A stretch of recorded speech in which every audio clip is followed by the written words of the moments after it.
Hello friends, कैसे हो आप सभी। और मैं आपके लिए यहाँ पर लेके आई हूँ एक होम रेमेडीज़, यानी घर पर बनाई जाने वाली रेमेडीज़। और आजकल की जो हमारी बिज़ी लाइफ है ना, उसमें हमें हमारे लिए वक्त तो बिल्कुल भी नहीं मिलता है। और ऐसे में हमारे जो बाल हैं वो बिल्कुल रूखे और बेजान हो जाते हैं। तो आज के टाइम में बाल झड़ना तो एक आम सी बात हो गई है। बालों में रुसी होना, सिर में खुजली होना, ये सारी परेशानियां हर किसी के को फेस करनी पड़ती हैं। तो हमें इन सब से निजात पाने के लिए, इन सब से छुटकारा पाने के लिए कोई ऐसी घरेलू चीज़ चाहिए जो जल्दी से बन जाए और जो शुद्ध भी बन जाए, और जिसके लिए हमें बहुत ज़्यादा इंग्रेडिएंट की भी ज़रूरत ना हो।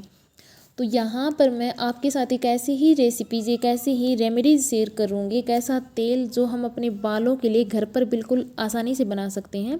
और ये जो तेल है ये हमारे बालों में जान तो डालेगा ही साथ ये हमारे बालों को मुलायम, घना, लंबा और चमकदार भी बनाएगा। तो आप बने रहिए और इस वीडियो को आखिर तक देखिए। और ये तेल बनाने के बाद आपके बाल झड़ेंगे भी नहीं और एक ऐस में सफ़ेद भी नहीं होंगे, यानी टाइम से पहले सफ़ेद नहीं होंगे।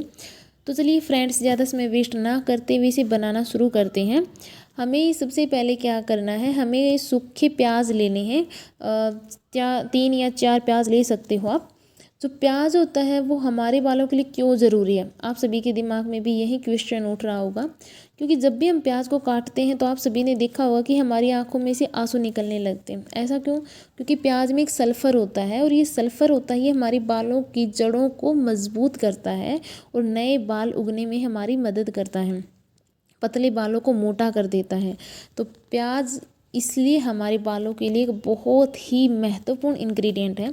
फिर आप 3-4 प्याज ले लीजिए और प्याज को हल्का सा दरदरा मिक्सी ग्राइंडर में पीस लें, एकदम से ज़्यादा मत पीसें। और फिर यहाँ पर उस दरदरे किए गए प्याज में पानी यूज मत करें। जैसे हम कोई चटनी वगैरह पीसते हैं तो पानी लेते हैं, तो आप पानी मत लें। यहाँ पर प्याज में 4-5 जो चम्मच होते हैं, जो छोटे चम्मच होते हैं, वो सरसों का तेल डाल लीजिए। फिर क्या कीजिए, फिर आप उसको महीन पीस लें मिक्सी के अंदर, मतलब सरसों का तेल डालने के बाद। फिर जब प्याज महीन पीस जाए तो उसी प्याज में आप 15 से 20 लहसुन की मोटी मोटी कलियां भी डालकर साथ में पीस लें। लहसुन एक एंटीबैक्टीरियल होता है और इसमें एक कंपाउंड होता है सेलेनियम, जो हमारे बालों को साफ़ करता है, उसमें रूसी भी नहीं होने देता। इस वजह से लहसुन बहुत ज़रूरी है। तीसरा जो इंग्रेडिएंट है वो है कढ़ी पत्ता, जिसे कई जगह पे या कई लोग मीठा नीम भी बोलते हैं, जो हमारे बालों की ग्रोथ को बढ़ाता है, बालों को मॉइस्चराइज़र करता है। और इस अब अगली जो चीज़ चाहिए आपको वो है, आप एक लोहे की कढ़ाई यानी आयरन की कढ़ाई, मोटी तली की कढ़ाई ले लीजिए जिसकी तली मोटी हो। अगर आपके पास लोहे की आयरन की कढ़ाई नहीं है तो आप एल्यूमिनियम की भी कढ़ाई ले सकते हो, बट उसकी तली मोटी होनी चाहिए, पतली तली वाली कढ़ाई ना लें। क्योंकि प्याज और लहसुन है, उन्हें मतलब पतली कढ़ाई के लोगे तो वो जल जाएंगे और आपका तेल है वो काला बन जाएगा बिल्कुल। इसलिए मोटी तली की कढ़ाई लें। और क्योंकि प्याज और लहसुन है वो धीरे धीरे पकेंगे और पकते समय जले ना, ये आपको ख़ास तौर पे ध्यान रखना है। अब क्या करना है, मिक्सी ग्राइंडर में से सारा मिश्रण आप उस कढ़ाई में निकाल लीजिए। निकाल लिया, फिर क्या करना है, फिर उस सारे मिक्सचर में आप 150 से 200 ग्राम सरसों का तेल वो डाल लीजिए। 200 ग्राम आप सरसों का तेल ले लीजिए। फिर उसमें क्या करना है, यहाँ पे एक ख़ास बात बताऊँ। पहले जो लोग होते थे, जो हमारी माता जी होती थी, दादी नानी माँ होती थी, वो सरसों का तेल बालों में लगाती थी। इसी वजह से उनके जो बाल थे वो काले थे, घने थे और लंबे और मोटे होते थे। लेकिन आजकल हम सरसों के तेल की बजाय जो मार्केट में तेल मिलते हैं अलग अलग प्रकार के, वो हम यूज़ करते हैं। और यही कारण है कि हमारे बालों की ग्रोथ नहीं होती है। यहाँ पर आप 100 ग्राम नारियल का तेल और फिर 100 ग्राम जैतून का तेल भी डाल लीजिए। पहले आपने 200 ग्राम सरसों का तेल लिया, फिर उसमें आप 100 ग्राम नारियल का तेल और 100 ग्राम जैतून का तेल भी डाल लीजिए।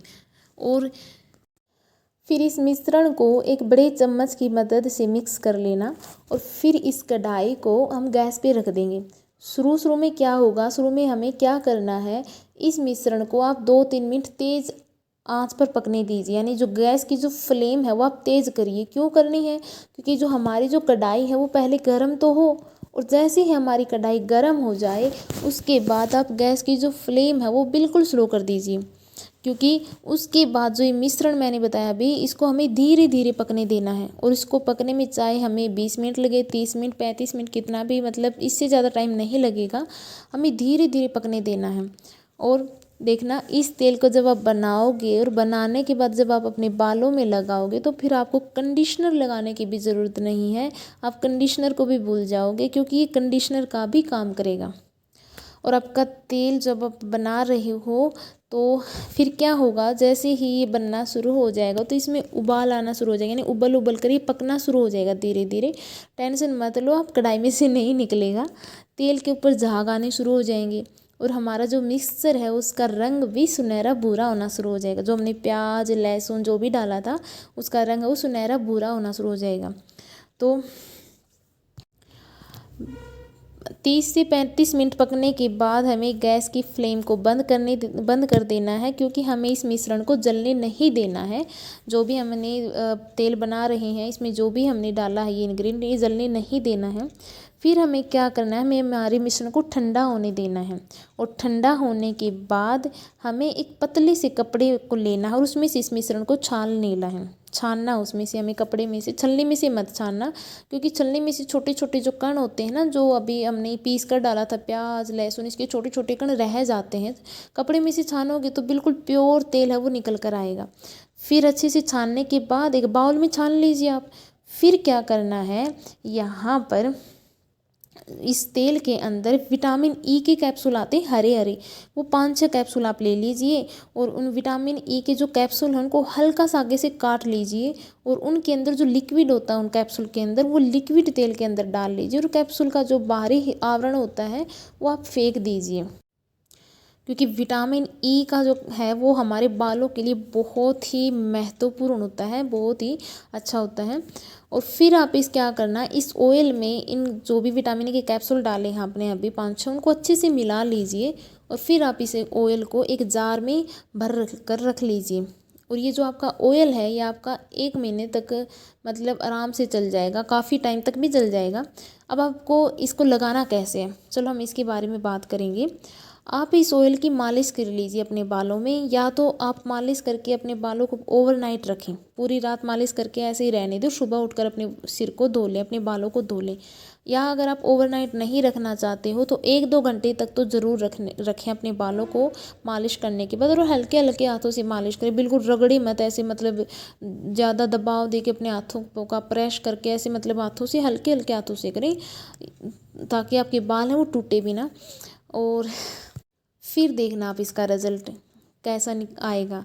और यहाँ पर ऐसा तेल बनाने के बाद जो मैंने अभी रेमेडीज शेयर की है, किस किस को बहुत ही अच्छा और जल्दी रिज़ल्ट मिला है वो मुझे कमेंट करके ज़रूर बताएं, कितना इस तेल से आपको लाभ मिला है, ताकि मैं और भी अच्छी अच्छी वीडियो आप सभी के लिए लेकर आ सकूं।